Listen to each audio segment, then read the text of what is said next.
Welcome, my students. Now, our today's topic is Buddhism, the origin of Buddhism. And in our previous class, I told you about Jainism. In 6th century BC, two religious thoughts or two religious movement was arose in India. One is Jainism and another is Buddhism. Before explanation of Buddhism, we shall have to know something about who was the Lord Buddha. Okay? Who was the Lord Buddha? And after knowing about a short story on Buddha, I will discuss about his teaching. Okay? Firstly, in introduction, I may told you that who was Buddha.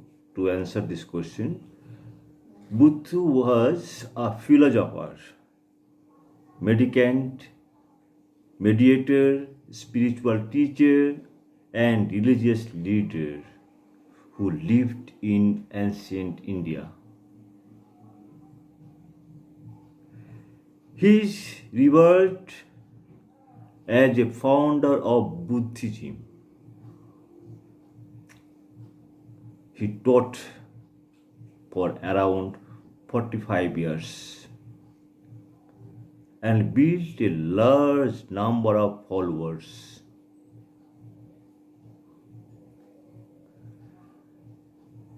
In early life, Lord Buddha was known as Siddhartha,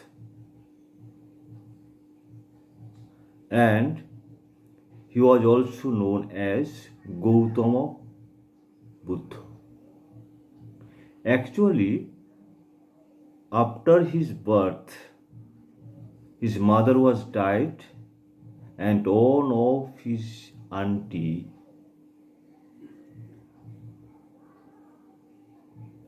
hosted him, and his auntie's name was Gautami.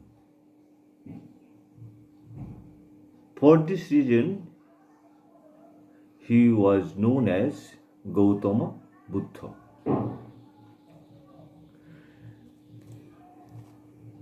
In early life, Siddhartha born in 566 BC in a Shakya family of Kapilavastu that is situated in the Tarai region now of Nepal. Like Mahavira, he was also belonged to a Kshatriya family. At the age of 29, Siddhartha had renounced the life of a householder and embraced hermitage. After meditating for close to 6 years, he had attained bodhi or wisdom. He was named Buddha of attaining his bodhi. Therefore, the religion preached by Buddha is known as Buddhism. This is the origin of Buddhism, and the very short information about Gautama Buddha. Now, in our religious thought, Lord Buddha was meditating under a peepal tree in a place near Gaya, now in Bihar state. And the tree where he attained Bodhi is known as Bodhi Vriksha or Bodhi Bhikkhu. From Gaya, Gautama Buddha traveled to Sarnath near Varanasi, where he first preached his sermons to his 5 companions. These 5 were his first disciples or students, and he described them or explained what was the real causes of misery in human life. Afterwards, his first sermon is known as Dharma Chakra Pravartana. It is known as Dharma Chakra Pravartana. Then one question may arise, and it is very simple. What is Dharma Chakra Pravartana? In response to this question, we may explain Dharma Chakra Pravartana just like this. I am repeating again. Dharma Chakra Pravartana. The Buddha's first sermon is called Dharma Chakra Pravartana. Gautama Buddha preached his sermons to his 5 companions that I have told just before. These 5 were his 5 disciples. He had explained the causes of misery in human life, and this incident is known as Dharma Chakra Pravartana. And he told here and explained what was the causes of sorrow or suffering of human life, and I will discuss it in my next video. Okay. Once again, I would like to explain about the teaching of Lord Gautama Buddha. Already I have explained what is Dharma Chakra Pravartana, and in Buddhism or religious thinking of Lord Buddha, he explained it, why we suffer pain and feel with dissatisfaction. He said the causes of sorrow was our cravings and desires. He called them tanha and explained the 4 noble truths. According to Buddha, the world is full of misery and suffering. The causes of sorrow is desire and attachment. The suffering will cause, or suffering will increase, or if we explain this point, the suffering will cease when we extinguish desire. Okay? According to Buddha, if we give up our desires, all sufferings will be removed from our life. The path to the end sorrow is through following the noble eightfold path that is called Ashtangik Marga. The noble eightfold path, as Buddha explained it, and it was very simple, ethical way of life that we could all follow. As Buddha explained it, what is the noble eightfold path and what will leads for getting our nirvana. Okay? According to Buddha, we should have to follow the Ashtangika mark to achieve the goal in our life. First, what is the goal of human life according to the Buddhism? The main goal of life is to get nirvana. Then what is nirvana? Actually, the nirvana word has been taken from Sanskrit. In Sanskrit words, Sanskrit meanings, nirvana is the goal of Buddhist path.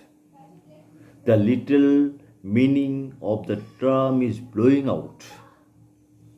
Nirvana is the ultimate spiritual goal in Buddhism and marks the storological release from rebirth in our samsara. Actually, if we want to release from our human life, we should have, that is nirvana. And to achieve this nirvana, human should follow the Ashtangika Marga. That is known as Ashtangika Marga in Buddhism. What are those? The eightfold path consists of 8 practices. Ashtangika Marga, the eightfold path consisted of 8 practices. These are right view, right resolve, right species, right conduct, right livelihood, right effort, right mindfulness, and right samadhi. These are the eightfold for achievement of the nirvana in our life, as has been explained in our Buddhism. Welcome back. We know Lord Gautam Buddha went to Rajgir or Rajgriha for preaching his teaching of Buddhism. And you know, the Magadhan Emperor Bimbisara became his disciples. Buddha used to wander for 8 months in a year and preach. Gautama Buddha had lived for a stage of 21 years in the kingdom of Kosala. After preaching for almost 45 years, Gautama Buddha died in Kushinara in 486 BC. The another characteristic or another significant point in our Buddhism is Sangiti. Sangiti. What is Sangiti? In the history of Buddhism, Buddhist religious Sangitis have special significance. And these religious Sangitis are much like religious thinking. In such type of Buddhist sagas used to assemble there and discussed different aspects of Buddhism in their Sangitis. The first of such Sangiti was organized after death of Buddha, and that was in Rajgira and the time of the emperor Ajatasattu. And second Sangiti was Vaishali and patron or organized by Kalashoka or Kakborna. And third Buddha Sangiti was held during Ashoka and in Pataliputra. The most important is in the field of Buddhism, the fourth Buddha Sangiti that was held in Kashmir during Kanishka. The another special significance of fourth Buddha Sangiti, the Buddhism was split into two parts. One is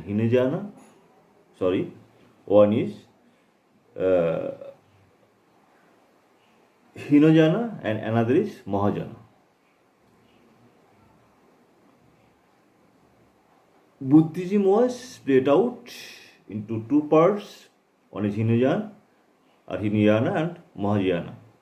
So, fourth Buddha Sangiti was too much important as the students of history. That is, and now the religious text of Buddhism is known as Tipitaka or Tripitaka. Actually, Pitok means basket,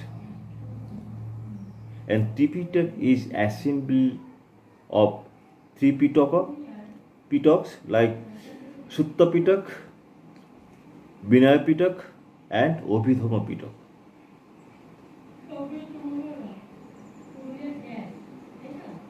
An assembled forms of three Pitaks is known as Tipitaka. And you will remember it that this Pitak or Tripitak were composed in Pali language. Actually, we may ask why those are composed in Pali language, because at that period, human society in 6th century BC or during origin of Buddhism, they are habituated to speak in Pali language. So Lord Buddha took such type of language, which is very, very useful to the common people of the society. And this is also the another important what I can do. This is the another important things for which the Buddhism were populated among the inhabitants of Indians at the time. Okay, and in our books there are some stories. That story of Jataka, I would not like to explain the stories, because it will I want to reduce our time. So okay, that is all about our Buddhism.